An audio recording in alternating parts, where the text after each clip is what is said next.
Bonjour à tous. Aujourd'hui, petite vidéo pour illustrer une des parties du cours. Pour ceux qui ne l'ont pas, dont le lien sera en description en dessous de cette vidéo. Donc un cours sur l'initiation au calcul de dose qui va se dérouler en trois parties. Une première partie durant laquelle on va parler de l'équivalence du principe actif en pourcentage pour les ions et autres médicaments qui sont exprimés en pourcentage. Et une deuxième partie sur les calculs de débit de perfusion en gouttes par minute. Et enfin une troisième partie sur l'utilisation des pouces-seringues.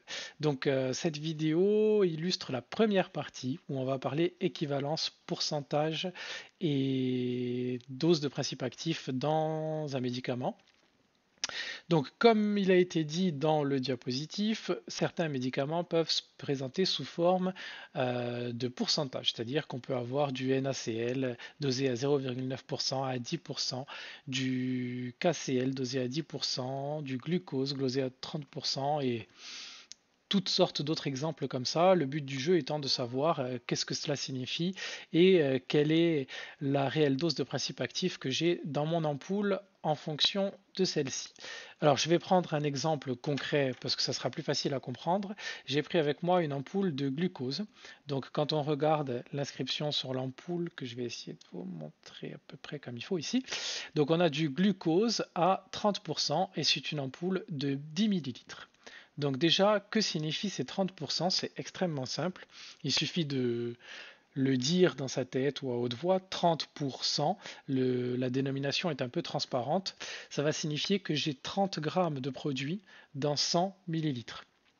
Donc à chaque fois, les 100 millilitres, ça sera fixe.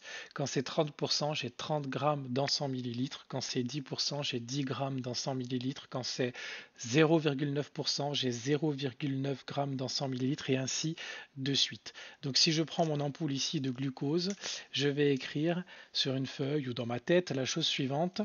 Je vais écrire que j'ai quelque chose qui est à 30%. Ça signifie que j'ai 30 grammes dans 100 millilitres. Ces 100 millilitres, ça ne bougera jamais puisqu'on aura toujours des choses en pourcentage. Et ce 30 sera ce que j'ai inscrit sur mon ampoule. Si j'ai une ampoule à 30%, 30 dans 100, 10%, 10 dans 100, 0,9%, 0,9 dans 100. À partir du moment où j'ai ça, il y a deux questions que je peux me poser. Soit, quelle dose de principe actif contient mon ampoule? Soit je veux moi administrer telle dose et dans ces cas-là, combien d'ampoules est-ce qu'il me faut? Prenons le premier exemple.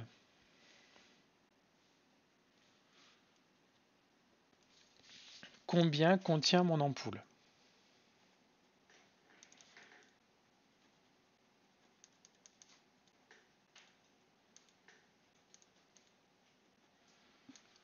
Je regarde mon ampoule.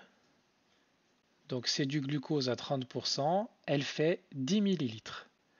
Donc moi, je vais faire la chose suivante. Je reprends mon 30%, donc 30 grammes pour 100 millilitres. Mon ampoule, elle fait 10 millilitres et je me demande combien de grammes j'ai à l'intérieur. Donc quand on fait un produit en croix, on fait tout le temps la même chose. Comme son nom l'indique, on va faire une croix. Donc on va multiplier les deux données qu'on connaît en diagonale. Donc ici c'est 30 et 10. Et on va diviser par ce qui reste. Donc ici divisé par 100. Donc le calcul, c'est le suivant. C'est 30 fois 10 et je vais diviser par 100. On va toujours essayer de simplifier au maximum nos calculs plutôt que de vraiment tout vouloir calculer. C'est-à-dire que ici, ce que je peux faire, étant donné qu'il n'y a que des multiplications, c'est enlever un 0 en haut et un 0 en bas, et encore un 0 en haut et encore un 0 en bas. Ce qui fait qu'au final, il ne me reste plus rien à faire, puisque en haut, 3 fois 1, ça fait 3, et en bas, divisé par 1, 3 divisé par 1, ça fait 3. Qu'est-ce que ça veut dire? Ça veut dire que dans mon ampoule de glucose, j'ai 3 grammes. Alors si on regarde sur l'ampoule, c'est écrit, hein.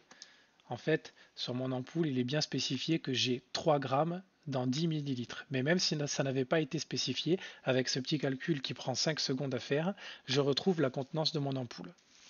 La deuxième réflexion que je peux avoir, c'est la suivante. C'est plutôt de combien d'ampoules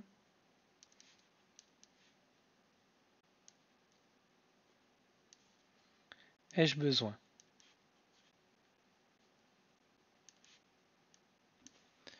Parce que je vais plutôt raisonner en me disant, ben voilà, le médecin, il m'a demandé de faire, je sais pas, 1,5 g de glucose, pardon.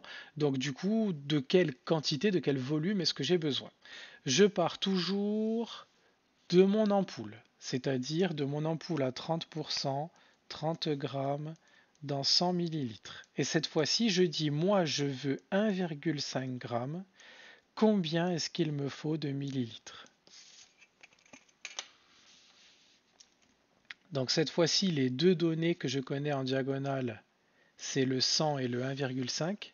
Donc je fais 100 fois 1,5. Et je vais diviser par celui qui reste, c'est-à-dire par 30. Donc comme tout à l'heure, je commence par simplifier, c'est-à-dire là j'ai un 0, là j'ai un 0.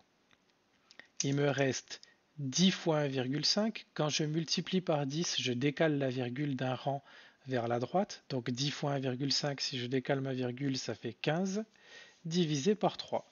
Alors il se trouve que 15, c'est dans la table de 3, c'est 3 fois 5. Donc ça fait 5. Donc cette fois-ci, millilitres, j'aurai besoin de 5 millilitres. Sachant qu'une ampoule fait 10, qu'est-ce que je vais faire? Je vais prendre la moitié d'une ampoule. Ces deux raisonnements, ces deux manières de réfléchir, il n'y en a pas une qui est meilleure qu'une autre.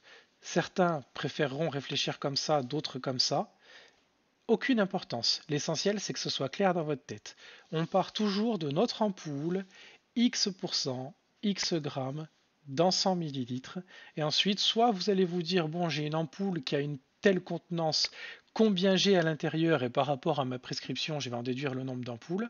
Soit je veux vraiment ce dosage et dans ces cas-là, combien de millilitres ça représente et là aussi, combien d'ampoules est-ce que ça fait. Voilà.